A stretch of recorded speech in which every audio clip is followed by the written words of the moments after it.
The perfect crime, the mystery of the disappearing bad neighbor. Our neighborhood is well supervised, and our neighbor's entire family has been killed in mysterious circumstances. The police had exhausted all means but only found their heads in the refrigerator. Otherwise, no body parts or traces of the murderer had been found. Early in the morning, I was holding my daughter and feeding her formula, when I heard noisy voices coming from outside, and in no time, there was another knock on my door.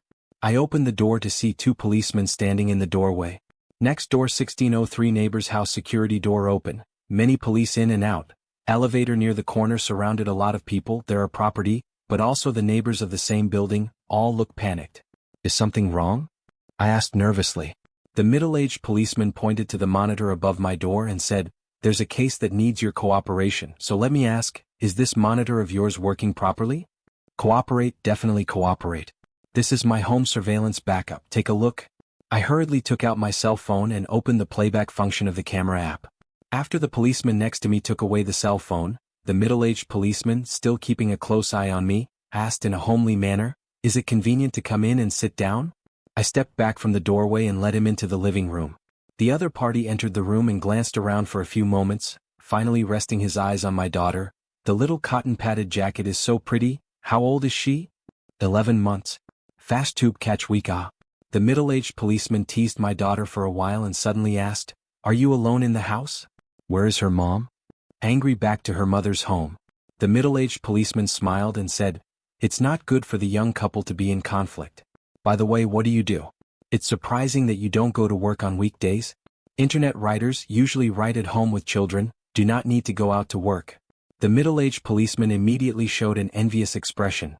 "Good job, I also wanted to write novels when I was young, but I didn't have time to do this job. But I like reading novels." "What kind of novels do you write? What are your pen names?" "I'll take a look later." "Writes everything, mostly suspense these days, under the pen name Oliver." The policeman nodded as if taking notes, and after a moment asked, "How are your relationships with your neighbors?" I didn't hide it and told the truth. "It's not good, otherwise I wouldn't have installed a camera at the door. The two of them are notorious in our community for their bad behavior, and if they can't take advantage of the situation, they'll be the ones to suffer, so it's my bad luck to have neighbors like that." After sputtering, I asked rhetorically, "With all the commotion, did something happen to them?" "Two people were killed." The middle-aged cop finished, staring me up and down. "How long have you had that camera on your door?" I said, "It's been almost a year." Daughter, February, intestinal flatulence in the night, crying. They smashed my door, said that the noise to them, forcing me to move out. I argued with them, got slapped a few times, called the police to mediate and put it on. The middle-aged policeman pressed, "Is there more to this? Did you have any more conflicts after that?" I said, "Why not? I've called the police 5 or 6 times. But every time it's just mediation, and after mediation they continue to make trouble, otherwise my daughter-in-law wouldn't be so angry that she would go back to her mother's home." The middle-aged cop raised an eyebrow. "When was the last conflict? What was the reason?" I said impatiently, "Forget it." That said, "Are you suspecting me and interrogating me as a suspect?" The middle-aged policeman smiled. "Don't think too much, just casually ask. Since you are a writer of criminal investigation novels, you should know that in our line of work, when we come across a murder case, we definitely need to map and visit to collect clues." "Then you've got the wrong people. Although they and I are neighbors, we haven't spoken for months. I usually go out when they're not at home. I'm not sure about their family. If you're okay, I'll put my daughter to bed." Seeing that I gave the expulsion order, the middle-aged police officer was not angry, went out and greeted the colleague who took away my cell phone to make a good backup, then returned the phone to me. At noon, after I fed and put my daughter to bed, I quietly left the house. Outside there are still a lot of police busy in 1603, I found 1602 neighbors whispered, "Aiden, what is the situation? Why is there a murder in our neighborhood?" Aiden is our neighborhood's bagman. People are very good. He's been watching the action all morning and knows more information than I do, so when he sees me asking, he immediately chimes in. Hell knows who Logan and his wife have offended. Boy, that's tough. I heard from the police that they found nothing but Logan's head in the refrigerator.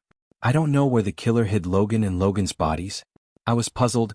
It should not be our community monitoring full coverage, elevators, fire escapes, green belts are everywhere monitoring. How can such a large body disappear out of thin air? Aiden immediately lowered his voice, mysteriously said, "Why not say that the murderer is powerful? I heard the property people said, the police to the neighborhood surveillance backup all check. have not seen recently someone has been to Logan's house. Now the police suspect that it is our acquaintance on this floor who committed the crime, and flushed the two Logan's bodies down the toilet, and are preparing to pump the septic tank. Aiden finished, suddenly patted his thigh. Look at my memory, they pumped septic tanks, must stop the water. I'll go home first to receive some domestic water. Your baby is still small, also prepare some water, I do not know to stop a few days. Seeing Aiden scurrying home, I turned and headed for the house as well. Before I could enter, I was stopped again by the middle-aged policeman from the morning. Lucas, wait. The middle-aged policeman called out my name directly, so he should have already investigated my personal information. I stood in the doorway and cast a puzzled look. The middle-aged policeman flashed his ID and said with a smile, I was in such a hurry this morning that I forgot to introduce myself. I'm Joseph from the CID, the person in charge of this case. Hello, Officer Joseph. What can I do for you? I snorted. Joseph pointed to my living room. Can we go in and talk? I blocked the door and said, I can't, my daughter is taking a nap. Yeah, kids are light sleepers, so let's leave her alone. I have a few more questions for you. Joseph walked up next to me and after pointing the law enforcement recorder at me said, Has the camera in your house been in the same position since it was installed? I said, Didn't I give you the backup? You'll know if it's been touched or not. Joseph said, It's been looked at, but only the last 7 days have been recorded. Anything before 7 days has been overwritten. I spread my arms out. That can't be helped. I only installed the cameras to keep them from making trouble. They don't use much memory. Anyway, what exactly do you want to ask? As soon as the words left his mouth, Joseph suddenly and coldly asked, Do you know the code to the 1603 electronic lock? I rolled my eyes. Officer Joseph, what were you thinking? Who would tell an outsider the combination on their house door? At that I snapped, You doubt me? Joseph didn't answer, just stared at me one at a time as if he was trying to see something in my face. I said angrily, Come on, let's be logical, okay? I'm not happy with them, but I would never kill someone and destroy their body. My daughter is still young, so I don't want to kill someone and put myself at risk for a conflict. Joseph waved his hand. Relax, I'm just asking. Is that a question? You're just plain skeptical. That's a heinous murder and mutilation. Do I have the guts to do that? Being suspected, I was straight up anxious. Joseph said with an expressionless face, I don't know if anyone else has the guts, but you certainly do. I just investigated, you went to medical school and college and you also worked as a surgeon for a few years. Something as heartless as shredding a corpse is something that ordinary people might not have the guts to do, but to a surgeon, it shouldn't be a big deal. You. Eyeing Joseph with a "you're a murderer" expression, I shivered with anger. But soon I calmed down again and disliked it in a grim way. The investigation is very well done. Yes, I was a doctor and I took a lot of deconstruction classes in college, but does being a doctor mean that you have the guts to kill and mutilate a corpse? And what makes you suspect me? Do you have any evidence? Joseph pointed to the door of room 1603 and said, We've done a site survey, the doors and windows are intact, so there's only one possibility? I beat him to it. Someone knew the code to his house and used it to open the door, right? And because I put a camera on the door, you think I know the code to his house, don't you? Come on, look at the location of the camera, okay? I installed the camera on the south wall. His door is facing north. No matter from which angle, you can't see the electronic lock of his house, okay? After saying that, I once again gritted my teeth and said, Officer Joseph, please do your homework next time before you ask. Don't you just suspect me of murdering and shredding the bodies of both of them and flushing them down the septic tank? Then please investigate the recent water consumption of our two families first to see if there could be a problem. Joseph suddenly smiled. You know quite a lot, you know to check the water consumption. Not bad, it's because it's already been checked and no problem was found, that's why I came to you. Before I could say anything, Joseph grinned and tapped me on the shoulder. Okay, don't be angry, I believe you didn't do it, but when it comes to this kind of thing and I'm a criminal investigator, the process still has to go. The back and forth of Joseph's tone had me a little overwhelmed and I subconsciously asked, No problem, what do you want with me? Joseph said shyly, I'd like to ask you a favor. A favor? What kind of favor? I'm even more puzzled. Joseph snapped and laughed twice. I've been going through the novels you've written in general this morning. They're all about the perfect crime, it's brilliant. Without waiting for me to be polite, Joseph continued. To tell you the truth, the case of your neighbor's murder is very difficult. Apart from the two heads, no body tissues could be found at the scene. The floor, walls, and furniture were cleaned spotlessly. Even the surveillance system that your neighborhood is so proud of, which I've repeatedly checked several times, didn't reveal any suspicious figures. It's as if the murderer appeared and disappeared out of thin air, so. At that, Joseph paused and looked at me with a smirk. You've written so many perfect crime stories, so you should know a lot about the psychology and methods of criminals. I owe you a favor, so help me analyze how the murderer enters the house and destroys the body by what means. Though Joseph put on a serious air of seeking advice, I was not willing to give him the slightest bit of goodwill. I knew in my heart that he was testing me. Because Aiden had said that in the morning the police had approached the property for a backup of all the surveillance in the area, especially the elevators and fire escapes, which they had checked several times and found nothing out of the ordinary. This means that the only people eligible to commit the crime are the owners of our floor. But our neighborhood is a standard 2-staircase, 4-family building, with a connecting corridor separating 1601 and 1602 on the east side and 1603 and 1604 on our west side. And because the connecting corridor is open and can be captured by the cameras in the 8 buildings across the street, I'm the only one who fits the crime profile. From this, it's easy to see that the help and the analysis were all Joseph's way of trying to trap me. Perhaps in Joseph's heart, he had already decided that I was the murderer of Logan's 2 families, but only suffered from a lack of direct evidence to be polite with me. But he is shrewd, I'm not stupid. After all, it's a murder case. What's the point of having nothing to do with it? If you talk too much, you can make a mess out of nothing, and if you do, I won't be able to wash myself out of the Yellow River. So, I politely refused. Sorry, Officer Joseph, I just can't do it. As you can see, my daughter is still young and I'm the only one at home. Not only do I have to bring up the child, but I also have to do the laundry and cooking to earn money, so I really don't have the time. When I finished, I ranted and raved about how hard it was for a man to bring up a baby, thinking that Joseph would sympathize with my difficulties. Nevertheless, I had underestimated Joseph's thick skin, and he relentlessly said, "It's fine, just as a casual conversation, and we've already informed your daughter-in-law that she's on her way back." Why did you call my daughter-in-law back? She is timid, usually do not even dare to touch raw meat. See, a fish can be scared of whaling. This has just been killed. You let her back is not to add to the problem? I was anxious, took out my cell phone to call my daughter-in-law. Before the call was made, Joseph grabbed my cell phone, and his expression became cold again. Why are you calling for a good reason? Is it possible that there is something unseemly? I was about to retort. Joseph said coldly again, "There is a murder, surely it is necessary to investigate.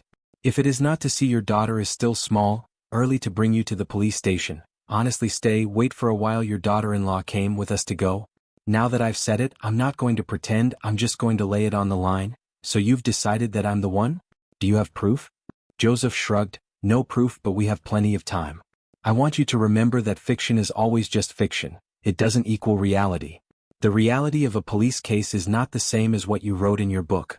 Seeing that Joseph looked like he was sure of me, I didn't bother to say anything, and dropped the sentence "I'll be waiting," and turned around to go into the house.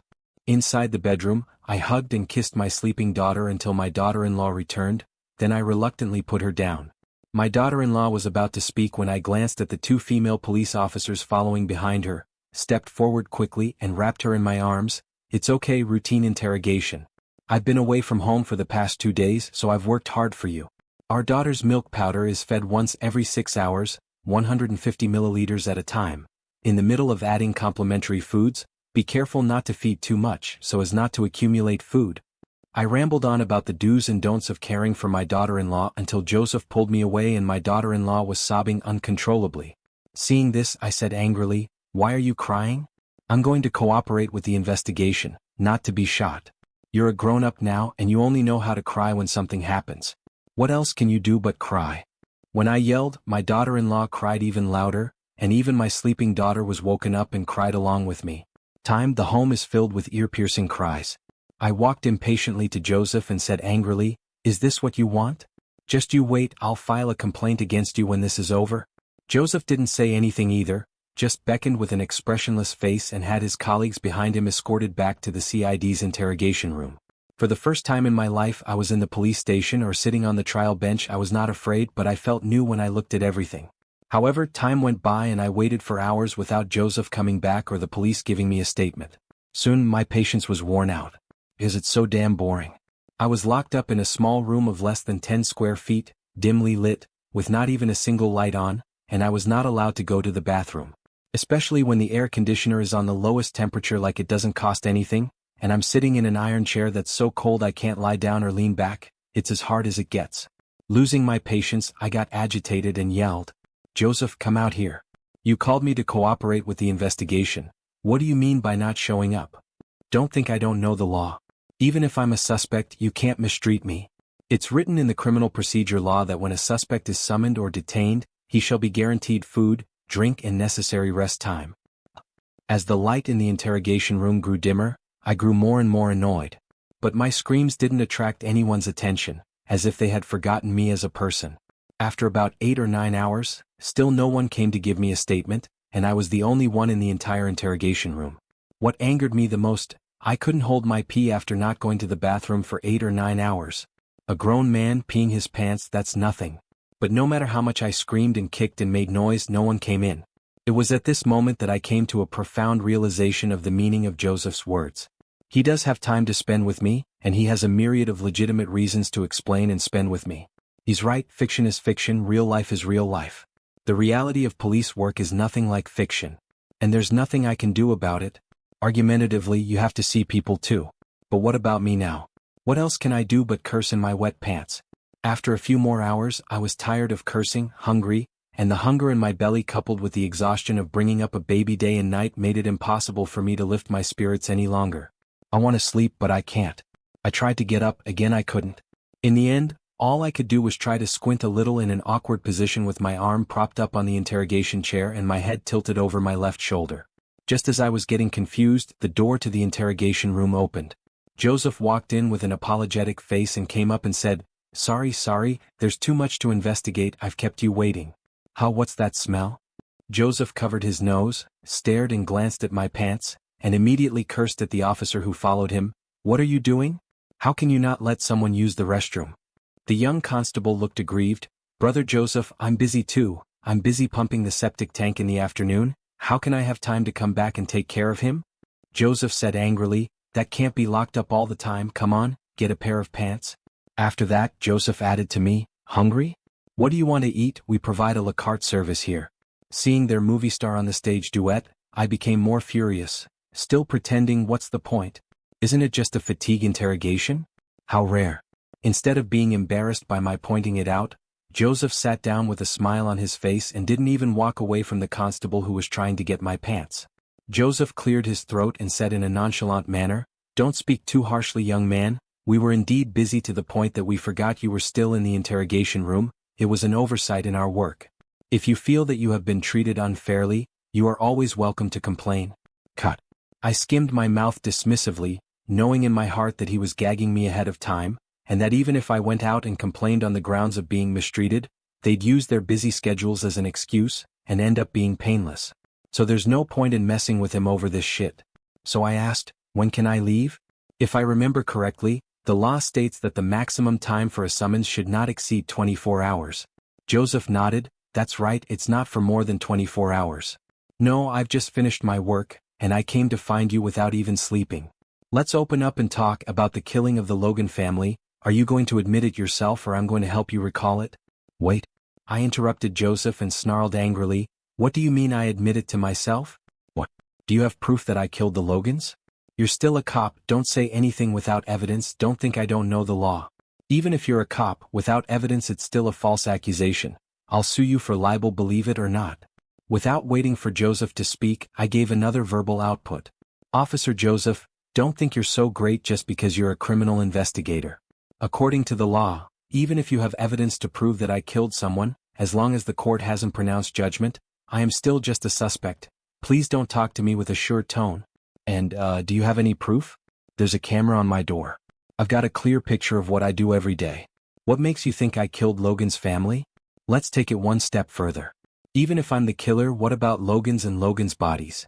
Yes, there are real cases of real people, murder and mutilation flushed down the septic tank, but how much water does that take? Is there a problem with the amount of water our two families use? And didn't you pump the septic tank? Did you find any body tissue? Even if you killed someone, what about the bones? Human bones can't go down, can they? Especially the patella and tibia, such hard bones have to make a sound when chopped, right? Ask our neighbors upstairs and downstairs if they've been chopping bones lately. The more I said, the more agitated I became, and at the end of my words I even roared outright, "You suspect me of murdering and shredding a corpse? Please show me the proof." Don't think I don't know that you're trying to swindle me. But if I did it, then I didn't do it. Even if you say the sky, I won't admit it. I hadn't had a drop of water in over 10 hours and I was already cold and hungry, so I would be so angry and bloodied, and with a rant, my brain would feel a dizzying lack of oxygen. But the opposite side of the Joseph is still the same angry face, said lightly. Worthy of writing suspense novels, this logic is no one else. All aspects of the consideration is quite thorough. Not bad what you just said, we have investigated. You are not doing anything unusual recently, and the neighbors upstairs and downstairs didn't hear the sound of chopping bones. I was about to speak when Joseph's face changed violently, got up and stared at me with his eyes that seemed to be able to pierce through the heart, condescendingly and fiercely. I've read the novels you've written, Pursuing the Perfect Crime, and many of the modus operandi are indeed impeccable under certain qualifying circumstances.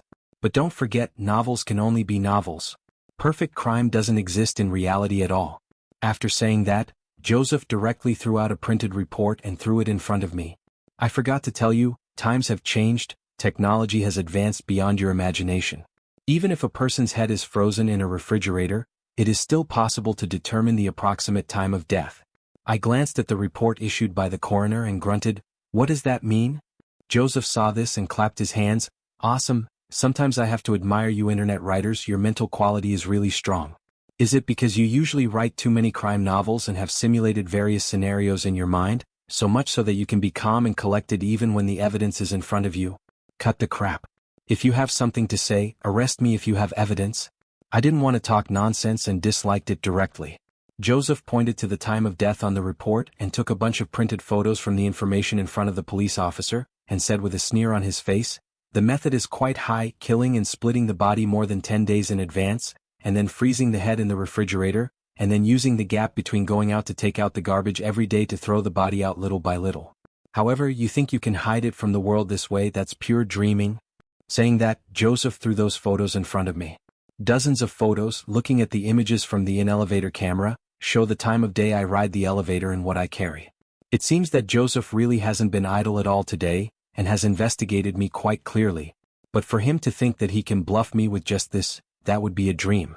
Seeing that Joseph looked like he was eating me up, I laughed. Because I waited for now, from the moment he pulled out the photo, he lost. Bravo, bravo. Officer Joseph, you'd be a good writer if you didn't write novels, huh? You can make up such a wonderful story, you have a talent to be a mystery writer. I laughed so hard I kept slapping my hands on my chair with a clunking sound. Perhaps irritated by my words, Joseph's face turned blue, and the young officer even clapped his hands and shouted, "Lucas, pay attention to me, this is an interrogation now, it's not your turn to make a scene." I sneered, pissed off. "What makes you a pussy?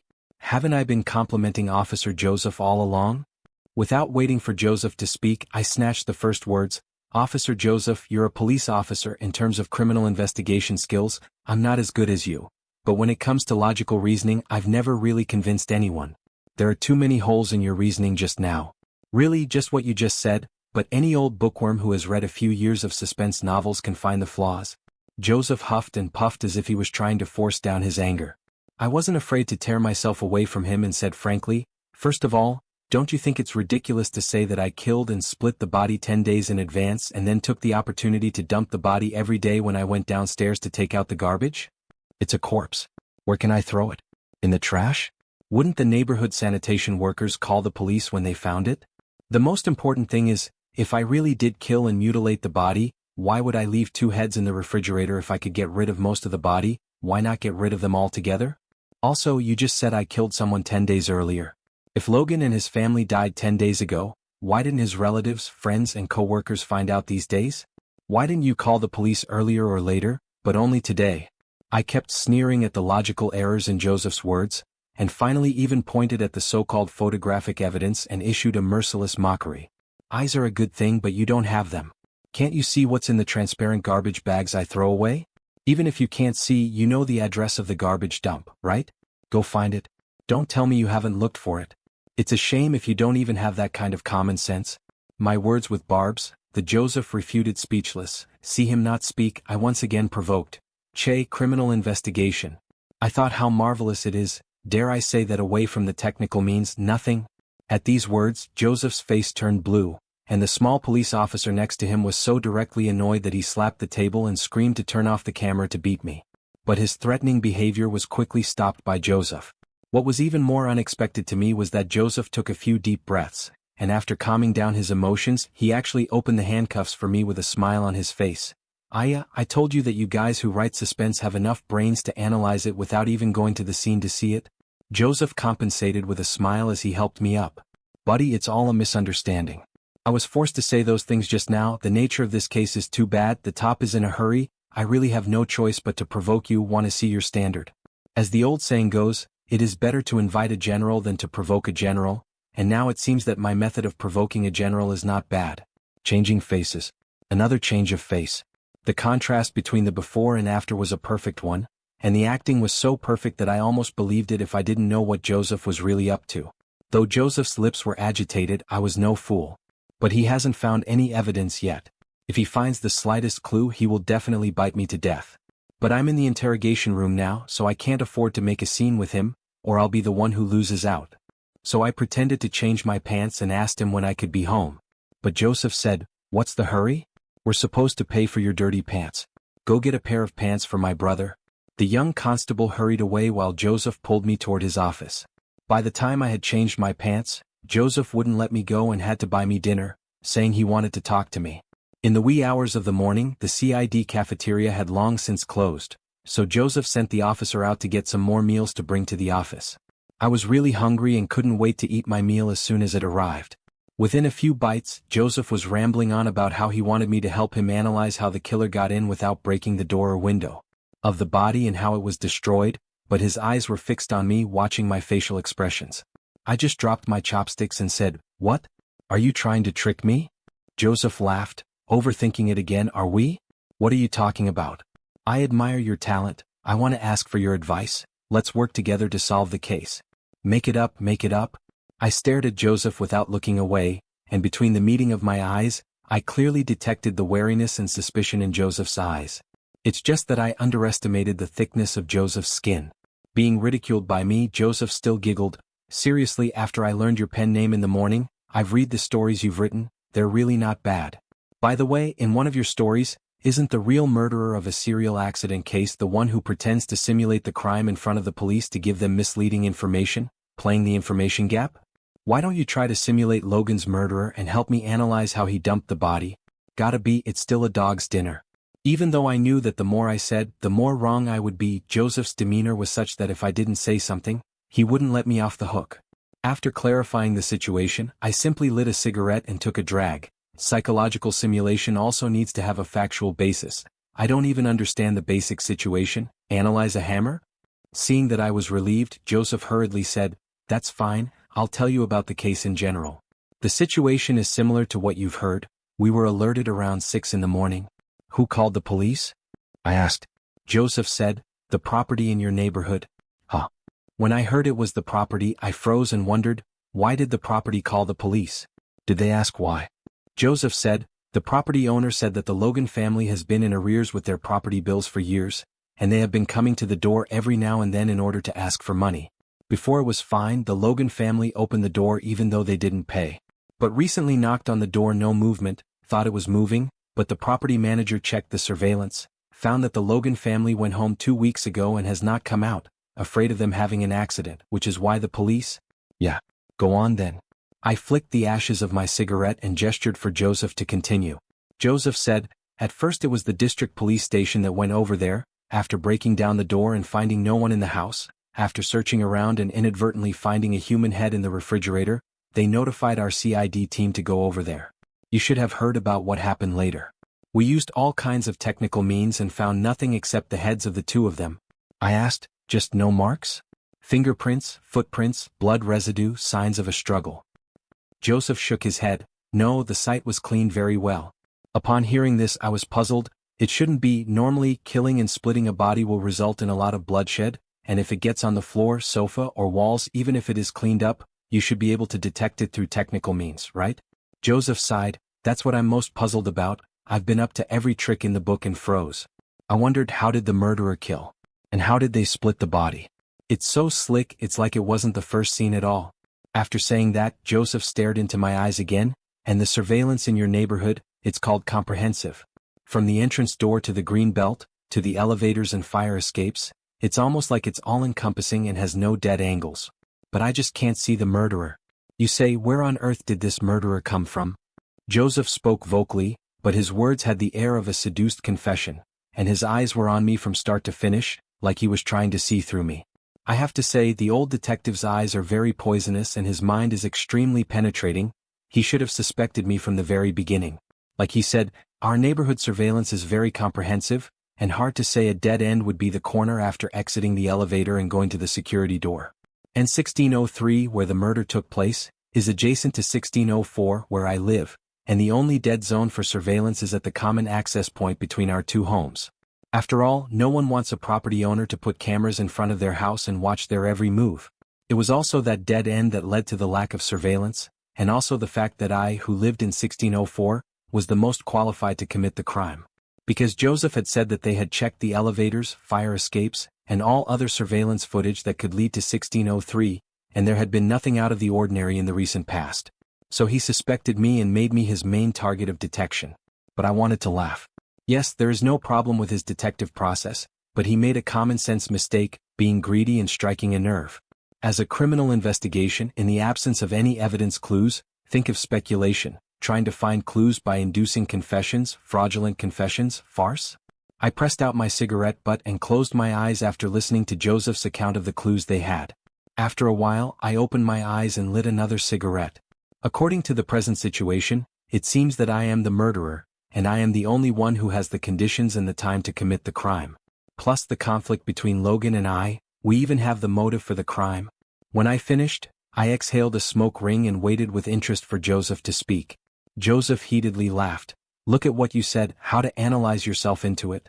This way, let's skip the conditions, time, motive and so on. You directly help me analyze how the murderer killed and how to destroy the body. Huh? I said with a leathery smile. What? Are you ready to convict me when you find the body tissue? Joseph smiled and didn't say anything. I didn't bother to talk to him and flicked the ashes of my cigarette to get up. Okay, it's getting late, let's cut the crap. I'm just an ordinary person, I can't figure out how the murderer killed and destroyed the body. But you're right, 1603 may not be the first murder scene after all. You guys have all the means but you haven't investigated a result. And according to your logic, I have the most suspicion but you don't have any evidence. Why don't you let me go back and then slowly look for clues? When you guys find clues, feel free to go and arrest me. After that, I headed straight out the door. This time Joseph didn't keep me but watched me leave. After leaving the CID compound, I took a cab, and by the time I got home it was after 5 in the morning. The moment the door opened, I saw my daughter-in-law sitting on the sofa in the living room with her daughter-in-law in her arms, and when she saw me come in, she was first pleased, and then signaled with her eyes that her daughter was asleep, and asked me to move a little less. After changing my shoes, I tiptoed over to the couch, picked up my daughter, and watched her sleep with a great deal of emotion. After a while, I put my daughter on the bed in the bedroom and turned around to go out of the living room. Without my daughter-in-law to disturb her, my daughter-in-law jumped directly into my arms and said tearfully, "I'm so afraid, I'm afraid I'll never see you again." Fool, what's the big deal? What's there to be afraid of? I gently stroked my daughter-in-law's hair and softly asked, "Did the police ask you anything after I left?" My daughter-in-law wiped tears from her eyes. "I've been asking a lot of questions, and there are people rummaging around the house with instruments, and I don't know what they're going to do." Yeah? I froze. Joseph moved so fast and actually arranged for a survey of my house. But it didn't look like he had found out anything useful or I wouldn't have been able to get out. At that moment I hugged my daughter-in-law and asked her what she had said to the police. As I expected, my daughter-in-law had been back at her mother's house for more than 2 months and didn't know anything, so naturally the police couldn't ask for anything. I comforted my daughter-in-law for a while, telling her to go inside and sleep with her daughter, and then call her when breakfast was ready. But my daughter-in-law was reluctant and said she wanted to stay with me. Seeing this, I simply hugged her and sat on the couch until I was ready to cook, when my daughter-in-law suddenly asked, "Did you kill the 2 Logans?" I snapped, "I wouldn't dare say that. You wouldn't know what kind of person your husband is?" "But the police said..." My daughter-in-law didn't finish her sentence before I interrupted her out of the blue. "Just listen to what the cops say, it's not true. They're just trying to get credit for something. They're just throwing shit around. If I were a murderer, would they let me back in?" My daughter-in-law wanted to say more and I pushed her straight into the bathroom. "Let's wash up first, we'll eat later. By the way, did you bring your medicine? Don't forget to take them." At my repeated urging, my daughter-in-law reluctantly washed up and took her medicine. After breakfast, my daughter woke up, and after I fed her, I held her up with my daughter-in-law and taught the little girl to walk. 2 months since the last time Logan and his mother-in-law blocked the door and screamed, so angry that my daughter-in-law had an attack of depression, almost accidentally fell and hurt her daughter, and had to go back to her mother's home to recuperate. Our family has not been reunited for 2 full months. Although there were still police officers going in and out of 1603 outside the door from time to time, it didn't affect my mood at the moment in any way. In the living room, my daughter-in-law is beautiful, my daughter is cute, and the picture of their happiness makes my heart happy, and once again I feel happy for my decision. The next few days I have been immersed in the wife and children hotbed happy life. Every day, in addition to taking care of the children doing housework, is to change the daughter-in-law to make delicious food. During this period Joseph came to me a few times, but I kept my mouth shut. No matter what he asked, all said I did not know, forced to put up a fight, let him bring out the evidence. As time went on, Joseph was at his wits' end with me, and each visit ended in futility. The resignation and frustration in his eyes became more and more evident, but I always remained calm and collected, not showing a single sign of weakness. A month or so passed by, and the murder of the Logans gradually went from being a hot topic of discussion among the neighborhood residents to an old story that was only occasionally mentioned. The police investigation also weakened. 1603 room door no longer frequently appear in front of the police figure, that once was repeatedly examined. The scene also gradually returned to the previous day's quiet. However, just as my taut heartstrings were about to relax, Joseph, whom I had not seen for a long time, suddenly reappeared at my door. This time his face was hard, and he stared at me for a while before saying slowly, "We found a new clue." "Oh? Well, congratulations are in order." I raised an eyebrow, my face unmoving as I whisked my daughter-in-law to take my daughter-in-law downstairs to play. Only after my daughter-in-law and daughter-in-law had left did Joseph say, "Don't take it lightly, this time we found a key clue."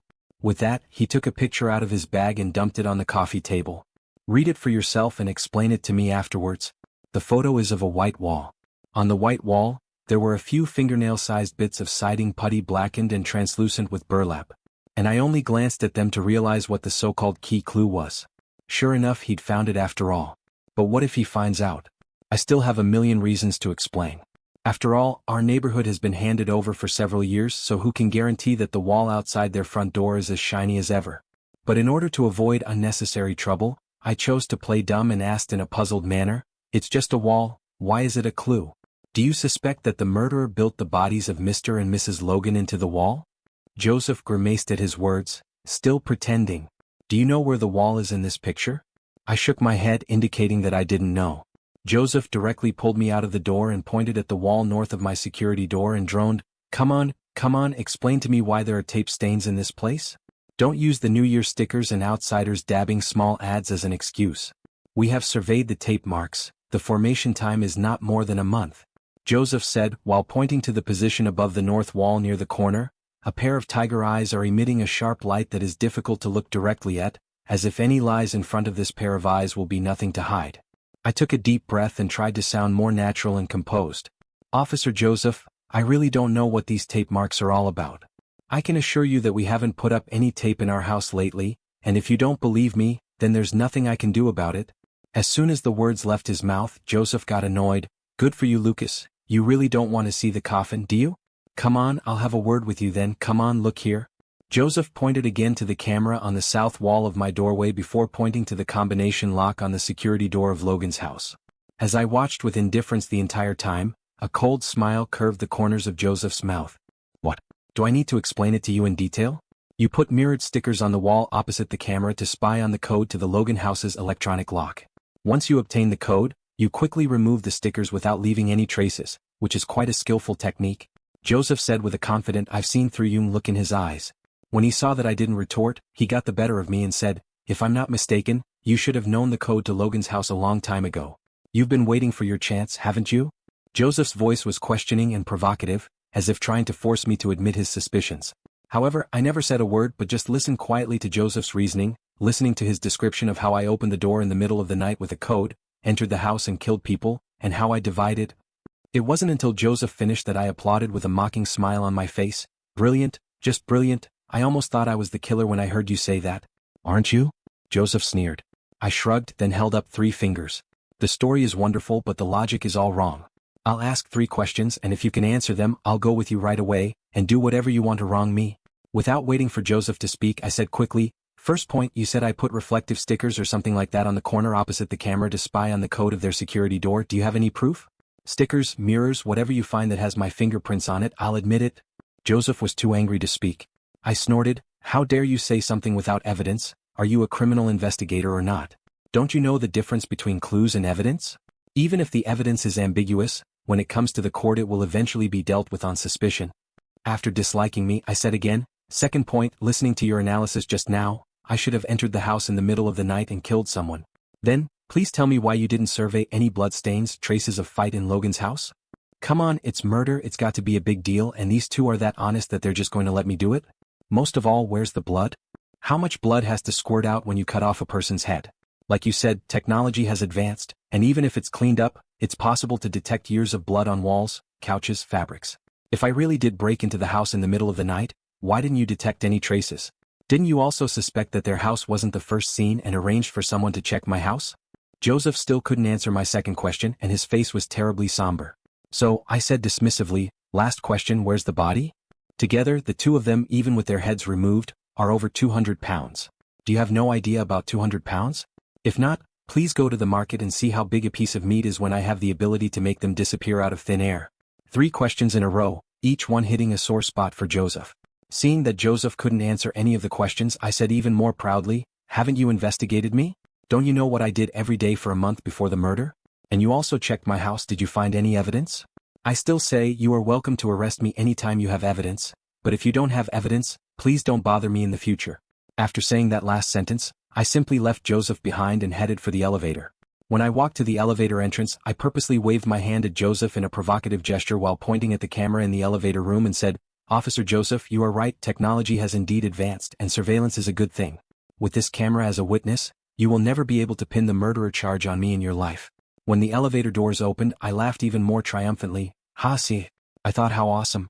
Just moments after stepping into the elevator, Joseph's roar of utter rage came to his ears. "Lucas, wait for me. I'll find evidence of your crimes. If a month isn't enough, I'll use a year. If 1 year isn't enough, I'll use 10 years. For the rest of my life, I'll be watching you.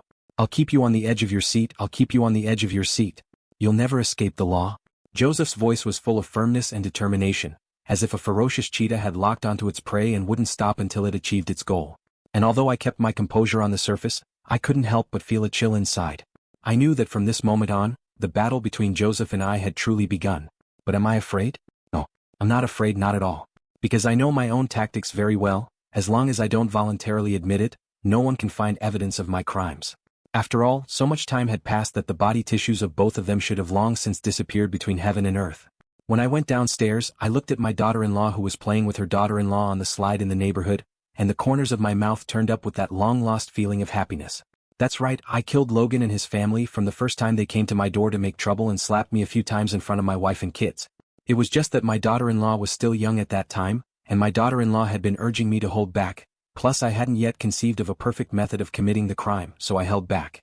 However, the truth is that the more you endure, the more you lose, and the more you step back, the more you get angry. My forbearance was eventually misunderstood as cowardice by Logan's 2 families, who felt that I was a bully and came to my door every now and then to cause trouble. From the very first, my daughter crying and arguing with them, to the very end of the day, what with the dirty carpet in front of the door, the garbage he threw at the door that I didn't throw downstairs when I came downstairs, and all sorts of other escalating drama. Step by step they challenged my bottom line, step by step they inspired me to kill. Until finally my daughter has just learned to crawl, crawling around looking for toys, even to my daughter to play with toys too loud door to make trouble, my daughter scared bawling not to mention, but also my daughter-in-law's postpartum depression to stimulate out, almost hurt my daughter I can no longer tolerate. Who didn't grow up as a baby? Who didn't cry as a baby? Just because they can't have children, they won't allow their neighbors to raise them? Why don't you just kill them for New Year's Eve? I spent a month devising ways to kill people while rushing my daughter-in-law back to her mother's house to recuperate. Just as Joseph had guessed, I did put something on the wall, spied the code to Logan's house, and broke in and killed someone in the middle of the night. But my latter modus operandi was completely different from what Joseph had guessed. As for chopping off the heads of the Logan couple and putting them in the refrigerator, it was also a deliberate act on my part to clear myself from suspicion in some ways. Because I know, our neighborhood is fully monitored, and if it's just a simple home invasion and murder, even if the traces are cleaned up, the police will end up treating me as the #1 suspect, and relentlessly summoning me for repeated interrogation. I have a daughter to raise. I don't have time to spend with them. So, I deliberately left the heads of the Logan couple and destroyed their bodies. Because only in this way could I create a false signal to the police in charge of investigating the case. Though they'll suspect me all the same, I have ample proof that I didn't commit the crime based on the strange disappearance of the body alone. After all, how could I transit a body that size when I walk under surveillance every day and my garbage bags are transparent? And as long as they can't find the bodies of Logan's two families, they can't subpoena me repeatedly, or at most, occasionally come to my door to investigate. In hindsight, I made a wise decision. Even if Joseph was convinced that I was the murderer, he could not go after me due to the lack of relevant evidence. Just as I was admiring myself, my daughter-in-law suddenly approached me. The poncho at home seems to be new, it's the same style but I can tell it's not the original one. Did you lose the previous one? I glanced up and realized that my daughter-in-law was tense, with an unspeakable emotion hidden in her eyes, and her two hands were tightly intertwined, as if she was trying her best to suppress her inner turmoil. This display made me realize instantly that she was deeply concerned about my situation. It seemed she guessed it. In fact, I had known that she could guess. After all, she was the one who shared my bed, was smart and clever, and had even read all my stories. As such, it was not surprising that she could detect a little problem from the clues of life. I said vaguely, "Well, I went out to buy groceries a while ago in the rain and got scratched up, so I just threw it away and bought another one exactly like it. Sure you won't be found?" My daughter-in-law looked at me nervously. I nodded with a smile. "I don't think so. It's raining so hard and the vegetable market is so crowded. It's normal to be picked up by vegetable vendors from out of town. Maybe this will all be out of town." My daughter-in-law sighed with relief and took the initiative to snuggle into my arms, looking sadly at her daughter who was not far away from the slide, and whispered, "You're so silly, the baby is still small. If you have a long or short, how can we live, both of us mothers?" I gently patted my daughter-in-law's back and said with a smile, "It's okay, it's over. It's normal for a man to make a mistake once in a while for his wife and children. At least we are now clean, no longer need to look at people's faces to live." My daughter-in-law didn't say another word, just hugged me hard. After a while, my daughter got tired of playing, babbling and calling out for her father, asking me to go over and hold her. I immediately ran over and picked up my daughter, who was just walking, and kissed her several times before taking my daughter-in-law upstairs. After dinner, I put my daughter to bed and quietly walked to the kitchen and picked up the pressure cooker in the cupboard and wiped it down. When my daughter-in-law came over, I instructed, "Don't use the pressure cooker, find a chance to buy a new one later." My daughter-in-law didn't ask many questions, just nodded. I thought about it and then pointed to the neighborhood opposite the Ring City River, explaining, "Don't go to the river to buy fish recently, it's not clean." Seeing my daughter-in-law showing a surprised look, I laughed, "Is it curious?" My daughter-in-law nodded, then shook her head, "Don't tell me, I'm afraid I won't be able to keep my mouth shut, and I'm even more afraid that I'll be able to get the words out and harm you." I was very happy to hear my daughter-in-law say that. What more could a man ask for when he has a wife like that? She is really a smart and beautiful woman who is full of me. So I deliberately teased her, "But you already know too much." My daughter-in-law, who often reads the stories I write and whose logical thinking is not bad, immediately disliked me and said, "Che, are you testing me? There is no direct evidence, cannot be convicted. Even if DNA is detected in the fish, it will be useless if we can't find a way to transfer it. And if the pressure cooker is used repeatedly, nothing can be found out after several hundred degrees of high temperature." Seeing my daughter-in-law's answers, I was happy. She did guess. Even though I reasoned it out with my prompting, it's like she said, "You can't convict without direct evidence." After all, who would have thought that I would be the one to break into the house in the middle of the night, electrocute and strangle both of Logan's family members with electricity, and then successively shove them into his family's freezer to freeze them and then arrange? What about splitting a body on a poncho? There have been tests to prove that when the human body is doused with boiling water after hypothermic frostbite, the bones and flesh will separate quickly. And when the body is frozen, very little blood is lost due to freezing. As a former surgeon, it's natural to be able to easily dismantle the bones of the entire body piece by piece without making too much noise when the flesh and bones of the deceased are separated. The pressure cooker is even better at simmering bones and meat to tenderness in no time, and you can knead them into a variety of shapes with just the addition of some flour. Then, while taking out the garbage for groceries, he hid the dough with special ingredients on his body and threw it into the river across the street a few times. In this way, not only those big bluegills that have been captive caught in the nets can enjoy a meal for a while, but I can also destroy the corpses, so why not? It's just over 200 pounds, which sounds like a lot, but it's not a lot to really feed. After all, with a river that big, the fishing guy, who is known as the nesting immortal, makes more than 200 pounds of nests every day in order to catch fish. It's just a shame about the river of fish. Before that, I loved buying fish even though it was farmed. The flesh of the fish that grows in nature's rivers is still delicious,